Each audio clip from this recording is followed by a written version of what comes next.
പാർട്ടിക്കാരെയും കാണാറുണ്ട്, പാർട്ടി മാറ്റാറുണ്ട്. കേരളത്തിലും അതിന് ശ്രമം നടത്തി. EP ജയരാജനും പ്രകാശ് ജാവ്ദേക്കറും കൂടിക്കാഴ്ച ശോഭാ സുരേന്ദ്രൻ എങ്ങനെ അറിഞ്ഞു?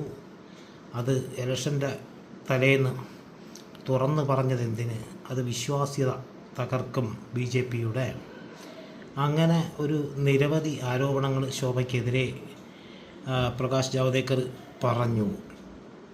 അത് തീർച്ചയായിട്ടും ശരിയായൊരു കാര്യം തന്നെയാണ്. BJP അജണ്ട രാഷ്ട്രീയ മാറ്റങ്ങൾ ഉണ്ടാക്കുക, സംസ്ഥാനത്തെ പല പാർട്ടിക്കാരെയും BJPയിലേക്ക് എത്തിക്കുക, അത് കേരളത്തിൽ മാത്രം നടപ്പാക്കുന്നതിന് കേരളത്തിലെ BJP ഇങ്ങനെ പ്രതികരിക്കുന്നത് തീർച്ചയായിട്ടും ഇലക്ഷന് കൂടെ ആയതുകൊണ്ട് BJPയിലെ വോട്ടൊഴുക്ക് കോൺഗ്രസിലേക്ക് പോകും എന്നൊരു സംശയം കൂടെ പറഞ്ഞു വയ്ക്കുന്നുണ്ട്.